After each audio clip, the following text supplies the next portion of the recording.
Hello and welcome to Board Stupid. My name's Wayne. And I'm Matt. And this is our review of In the Footstep of Darwin. And before we jump in to see how this game plays, why don't you hit the subscribe button right now? Yeah. Show us that you care. Darwin did it. Darwin did it. If you look in the textbooks, he 100% big time. He's still a subscriber posthumously. Oh yeah. And then if you've got some time, why don't you check the Into the EM link where you can find a 10% discount on top of any other discount for some amazing clothes. Absolutely. So you can be summer ready. So yeah, you should definitely treat yourself. Yeah. Reignite your wardrobe, ready to do some naturism. Wait, naturism? That's something else entirely.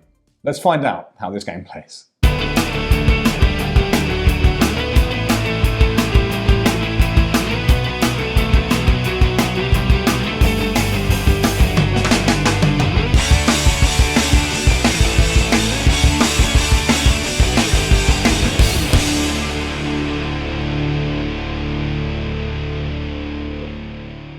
In the Footsteps of Darwin is a tile placement game for 2 to 5 players where you follow Darwin's journey around the world, documenting different species of animals.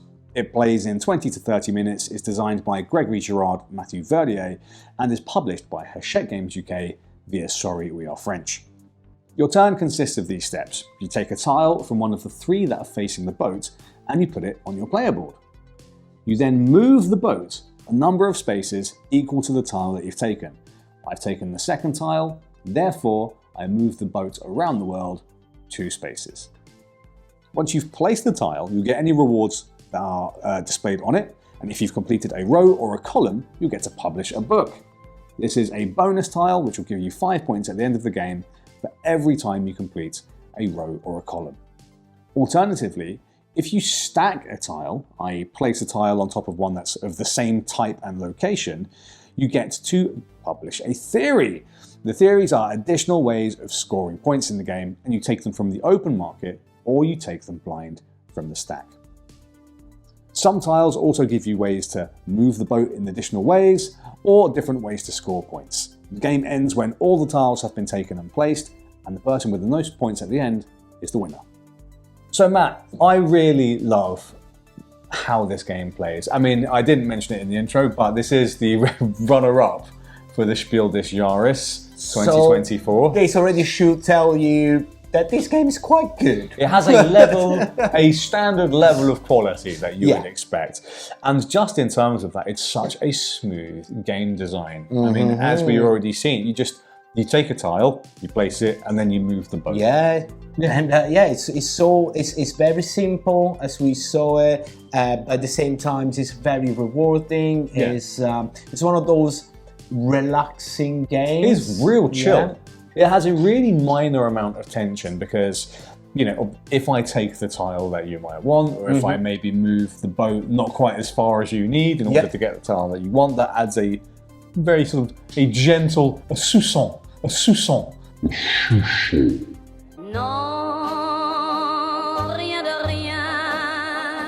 Tension. Not a massive amount of game tension, but there is enough there. Yeah, it's definitely a family plus games, I would say. Yeah, absolutely. Probably like kids and can play with the parents, and there's a little bit of educational bits as well in the game. Absolutely, yeah, absolutely.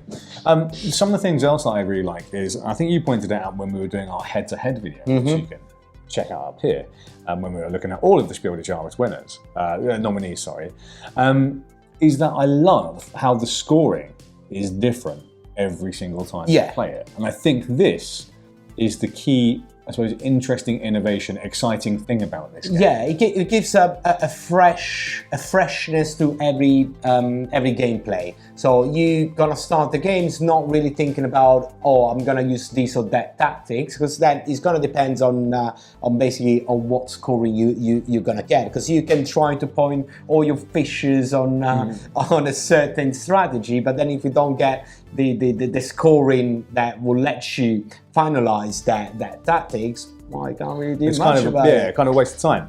You start the game with one of these theorems here, and it will point you towards something that you might want to do. For example, in this setup that we've got right here, it's saying that I will get a point for every single sort of mammal that I get, land mammal here. Whereas Matt's is saying everyone in the sort of the Americas, so all of the animals in the Americas. Or if I can basically score everything in the top right quadrant of my book. So every time it's different, and that gives a little bit of it's very fresh and it's very nice every time you putting these games on the table again, because it's not stressful, it's not heavy game either. It's got that nice vibe of a game like Wingspan of you feel more relaxed, even if it's still competitive between the players, but it's not like cutting throats or no. It's more like you're building your own tableau or your own board or whatever it is, whatever you want to call it, and trying to make your strategy, try to make those little combos that you can do. But in a very nice way, and still very interesting. So the fact that it's not stressful doesn't mean that it's not interesting. Absolutely, and like you talked about combos, I think there are definitely potential for that, especially in this endgame scoring element. So once you've managed to, and let's talk about how we get these, and we talked about it a little bit, but once you can stack a creature that is of the same origin and the same type, you'll get one of these theories, and they'll help you score at the end of the game. In Matt's example, where he scores extra points for all of the creatures in the Americas region, if he then gets theories for Africa and for Europe, and he gets those, he'll be scoring basically a double. lot of points. Yes, exactly. Double for, because it's all of the regions essentially, which is an amazing thing. Or vice versa. If I got one of these quadrant ones, and actually I got a couple of those together, again, I'll be doubling my points. It's really, really amazing. I think that's a really special thing. I don't think many people are talking about. I think it's a great thing for this game. It is, and we played these like different player counts as well, and it flows excellently. It flows like so well. It's a great game. It was a runner-up to the Game of the Year. So it's going to be all right. This must be all right. Absolutely. We'll talk about a couple of other things in terms of scoring. You can combo a couple of different tiles together. We've got these compasses. So some of the tiles will say that they have compasses on. You collect these. And some of the tiles will have these maps on. And at the end of the game, you'll get points. Your map tiles will be worth the number of compasses that you collect. Yeah, exactly. So that's really good. You can really dig into that strategy. Yeah, if you want a lot of maps and a lot of compasses, that's going to give you a lot of points. Or you can just go in for the big animals that will give big points. Like this elephant over here, which will get you 3 points. Or this kiwi here, which will get you 2 points. You can just go straight for that type of strategy. Or you can go into the theorems type strategy. Or you can try and just do rows and columns and publish, do a publication. Yeah, exactly. And they give you 5 points every time you do that. Yeah, exactly. Or you can do a little bit of everything. I think the game rewards experimentation. It's quite free, and as you say, Matt, it's pretty chill. Yeah, it is. It is, and we had a great time every time this game came on the table. So absolutely great. Should we talk about production? Let's that talk. Is pretty good. It's pretty special. Let's talk to the production.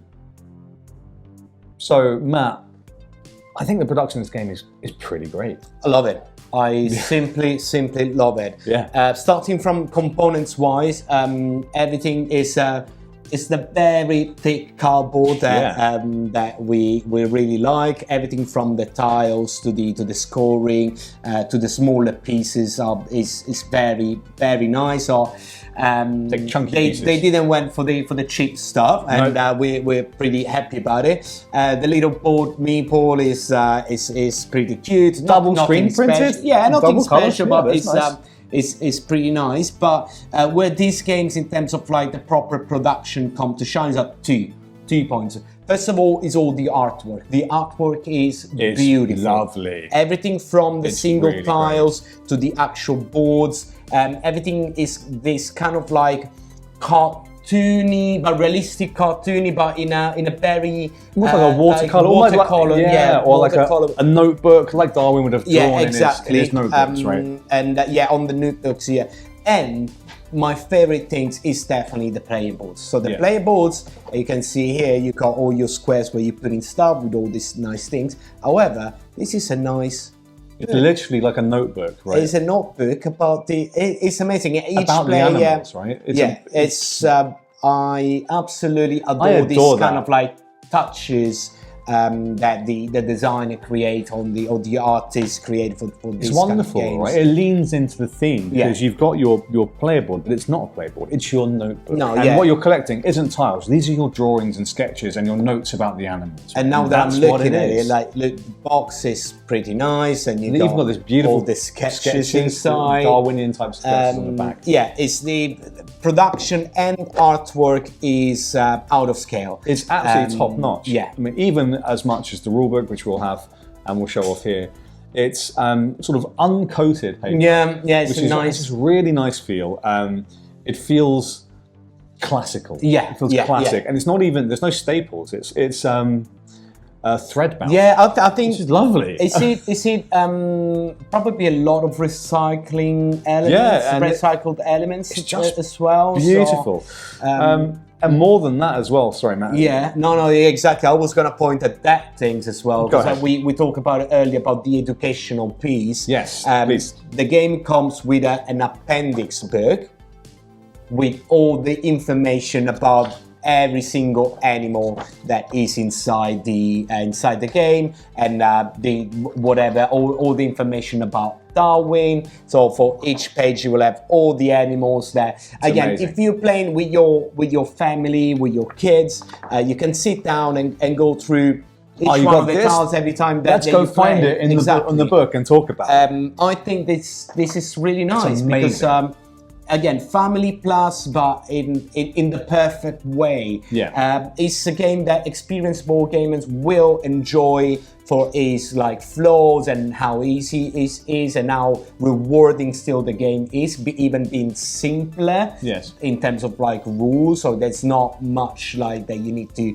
It's not this thick of a rule book. No. A rule book again, very good, excellent book. And but yeah, at the same time, you can sit down with a younger audience and go through the book and teaching about the animals or learning about the animals most of the time. Yeah, absolutely. And I found that magnificent. Yeah, it's a magnificent touch. I think it's a really wonderful thing that they've included, and they didn't need to. So it's a wonderful thing. And the price point of this game is absolutely excellent as well. I still can't believe that at this point in the UK market is around 20 to 30 pounds. Yeah, you can get it around 30 pounds maximum. You can probably in the US get it for $35-40, probably even less than that. And there is a lot. And it's how beautiful this is done. It's a really amazing. It's all the little touches. It's top-notch production. I think we both agree on that. All right, Matt. Let's talk about who this game is for. Yes. Okay, Wayne, let's talk a little bit more. Who is this game for? Absolutely. I think you already said that this is family plus, somewhere in that region. And what we mean by that is this is definitely something that would fit in the beginner games section. Yes, it is. In our complexity ratings, we have beginner games, intermediate, advanced, and expert. This would sit really happily, very happily along games like Cascadia and those types of games. Absolutely, it really fits in that world, and it doesn't mean it's better or worse than other types of games, but it has that all over it. And because of that, and because of this wonderful nature, sort of Darwin-based theme, it has a really broad family appeal as well. This is, like you said, Matt, it's great for families with kids that are growing up a bit, and they're getting into board games. This is a really wonderful one, especially if you're interested in the educational aspect, which it does pretty well, I think. Yes. And is also just a solid game. It is. It is, again, it's like Cascadia. So if they're talking about what this for, you like Cascadia, you like Wingspan, you like this like nature environment and teaching. This is for you. This is for you. This is for your families and for your friends. It's so good how you could almost play this with your gran, maybe. Because the rules at the end of the day are pretty simple. But it's what it got me is the flow of the game, like how how the game spins around on the table between players, and you never feel like you're getting bored or you're waiting too long. or The flow of the game's great. there's nothing to do, or you get stuck with this or that. It just like it flows and it flows absolutely great. Do you know what I feel like this is? Go. I feel like this is a really great Christmas present board game. Ooh. I don't know if you know what I mean by that. Yes, but like, yes. It's pretty. It's a good price point. If you're buying a game for a friend, you get away with this regardless of kind of what they like, really. No. That's good. If you got friends that, for example, love Cascadia, this could be an excellent alternative or another game they can buy. Or if you thinking about Cascadia, this one, now you got this one as an optional. And we're talking about Cascadia is an amazing game. It's an amazing game. And this gets there. I don't think it gets quite there. But it's getting there. It's getting there. It's more for again family and kids. Well, the educational aspect is higher than Cascadia. Oh, it's 100%. 100%. But again, it's that beginning. You make a good point. Game and depends who's buying it, right? Exactly. For kids, I would get this rather than Cascadia. But if someone already has Cascadia, you got definitely another one that you could probably buy them, and I think you would enjoy them in either case. Yeah, absolutely. Matt, should we talk into our final thoughts? Yeah, let's go for the rating. Let's do it. So Matt, I think my final thoughts on In the Footsteps of Darwin is this is an excellent package. It is indeed. It is indeed an excellent package. With you 100%. Absolutely. It is a more than solid game. Very, very enjoyable game. It is relaxing. You can play it with almost anybody. It has a great educational aspect. Yes. The production is tremendous. I think it's great, dude. I really do think it's great, and that's my sort of general overview thoughts of it. So. I do agree with you. So if we go, I agree with you 100% on everything that you listed just now. So if we go up to our Board Stupid review rating, that just to give you a very quick rundown, we're gonna have games that are not for us, maybe for you, not for us, games that we recommend, or if the game is that good, we receive the Board Stupid Seal of Excellence. And Wayne, does this game receive a Seal of Excellence? I think it certainly does. It does, 100%. 100%. In the Footsteps of Darwin. Board Stupid Seal of Excellence, because it excels in any aspect for a beginner-friendly game. Family plus game is one of those games that you must have in your collection. I think it's a tremendous game, and Hachette Games UK have done a tremendous job bringing this to the market, and it's but Sorry We're French, because it's another hit by Sorry We're French. Still best name in the industry. I love that publisher's name, dude. It's so good. I love seeing their flag anyway. And again, as we discussed it quickly, giving you a couple of alternatives. So if you like this one, go, and you don't have Cascadia, definitely go check Cascadia. If you have Cascadia, other way around. Cascadia focuses more on the tile drafting. Yes. Much more on that, and it focuses. If you like that, you'll like that very much. Yeah. If you want something that is more like a still animal, but more like polyomino style, then go check Baron Park. That I really like, because I really like bears. Really like bears, and it's a great game as well, Baron Park. Yeah. Or again, if you want something more card-based and more complex, definitely Wingspan is going to be another alternative. That is a step up to the intermediate level. Yes. That was our review of In the Footsteps of Darwin by Hachette Games UK, brought to the UK from Sorry We Are French. And what a tremendous game it is. And if you liked this video, you know what to do. Hit the like button and tell us what you think. Have you played it? Have you managed to get a copy and play it? Because after it went on the nominee for Game of the Year, the copy started going out, sold out everywhere. So hopefully you got your copy. If you don't, again, as we say, probably something you want to put on your wish list. Absolutely. You also know what to do is hit the subscribe button. Absolutely. show us that you care, check out the rest of our videos, and we'll catch you again real soon. Ciao!